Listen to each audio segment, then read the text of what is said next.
આપણી જિંદગીમાં ઘણીવાર એવા મોડ આવે છે ને જ્યાં સમજ નથી પડતી કે શું સાચું અને શું ખોટું.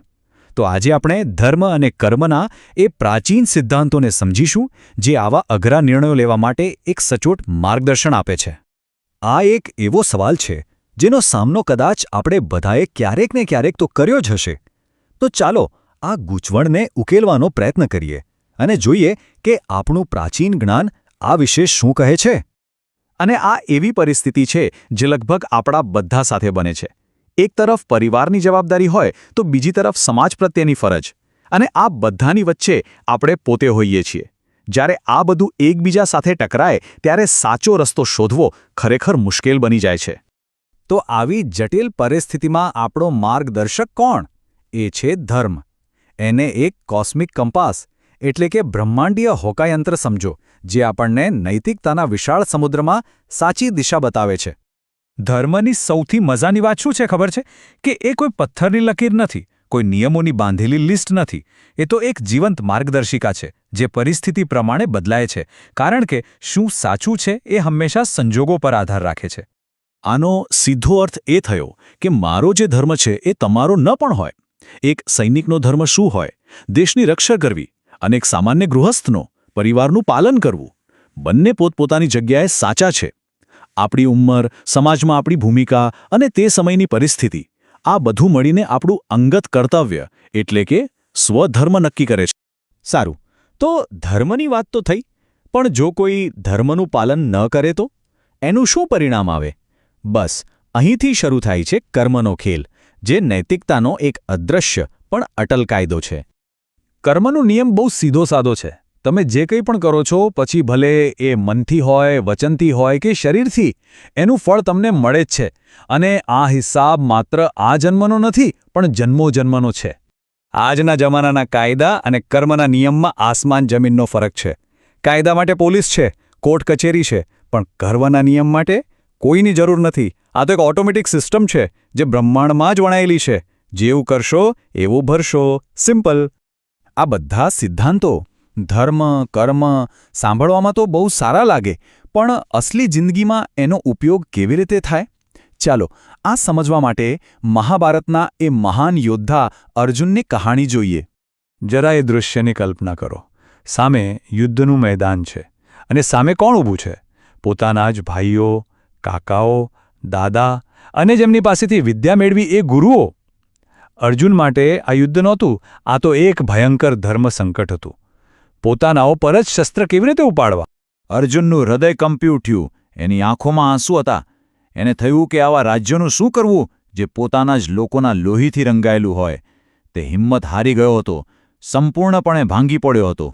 અને બસ એ જ ક્ષણે એના સારથી અને ગુરુ ભગવાન શ્રીકૃષ્ણ આગળ આવે છે, જેમને આપણે ઈશ્વરનો માનવ અવતાર માનીએ છીએ.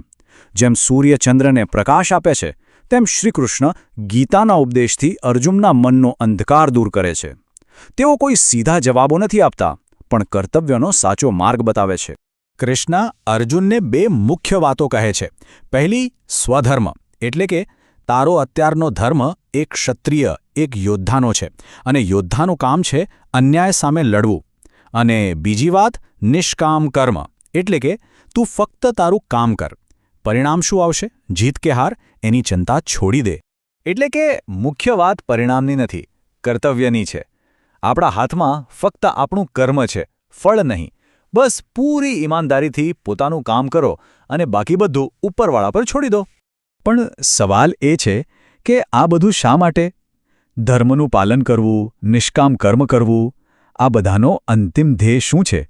આનો જવાબ આપણને અધ્યાત્મના ઊંડાણમાં લઈ જાય છે, આત્મસાક્ષાત્કાર તરફ. એક બહુ જ સુંદર શ્લોક છે જે આ વાત સમજાવે છે. એ કહે છે કે શિવ મારાથી અલગ છે અને હું શિવથી અલગ છું. આ ભેદભાવની ગાંઠને તોડી નાખો. હું જ શિવ છું. આ સત્યને હંમેશા યાદ રાખો. આ જ છે અદ્વૈતનો સિદ્ધાંત. આ જ રસ્તો છે મોક્ષ તરફનો. મોક્ષ એટલે શું? એટલે કે મુક્તિ. એ વાતનું જ્ઞાન કે આપણો આત્મા આ બ્રહ્માંડથી અલગ નથી, પણ એનો જે એક અભિન્ન અંગ છે. આને સમજવા માટે એક મસ્ત ઉદાહરણ છે. માની લો કે એક માટલું છે. હવે માટલાની અંદર જે ખાલી જગ્યા છે એ આપણને બહારના આકાશથી અલગ લાગે છે, બરાબર ને? આપણો આત્મા પણ આ શરીરરૂપી માટલામાં એવો જ અલગ ભાસે છે. પણ જેવું એ માટલું ફૂટે છે, અંદરની જગ્યા તરત જ બહારના અનંત આકાશમાં ભળી જાય છે. બસ આ જ રીતે જ્યારે શરીર છૂટે છે ત્યારે આત્મા પરમાત્મામાં એક થઈ જાય છે.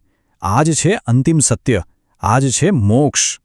સારું, આ બધી તો હજારો વર્ષ જૂની વાતો થઈ. પણ શું આજના આ ફાસ્ટ ફોરવર્ડ જમાનામાં આ બધું કામનું છે ખરું? ચાલો જોઈએ. આ સિદ્ધાંતો આજે પણ એટલા જ શક્તિશાળી છે. જુઓ, મહાત્મા ગાંધીએ નિષ્કામ કર્મના સિદ્ધાંત પરથી જ સત્યાગ્રહ જેવું અહિંસક આંદોલન ચલાવ્યું. તો બીજી બાજુ સ્વામી વિવેકાનંદે કર્મયોગને સેવાનું રૂપ આપ્યું અને કહ્યું કે ગરીબની સેવામાં જ પ્રભુની સેવા છે. આ જ્ઞાન ક્યારેય જૂનું નથી થતું. હવે જરા આ આંકડા પર નજર નાખો. 2%, માત્ર 2%. દેખાવમાં નાનો લાગતો આ આંકડો એક મોટા અને આધુનિક વિચારની નિશાની છે. વર્ષ 2013માં ભારત દુનિયાનો પહેલો એવો દેશ બન્યો જેણે કાયદો બનાવીને મોટી કંપનીઓ માટે ફરજિયાત કર્યું કે તેઓ પોતાના નફાના ઓછામાં ઓછા 2% સમાજ સેવા એટલે કે CSR પાછળ ખર્ચે. વિચારો, હજારો વર્ષ જૂનો સેવાનો વિચાર આજે દેશની આર્થિક નીતિનો હિસ્સો છે.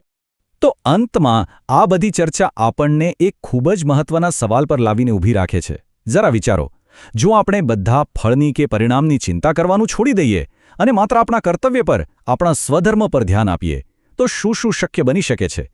એક વ્યક્તિ તરીકે અને એક સમાજ તરીકે આપણે ક્યાં પહોંચી શકીએ? આ સવાલનો જવાબ આપણે સૌએ શોધવાનો છે.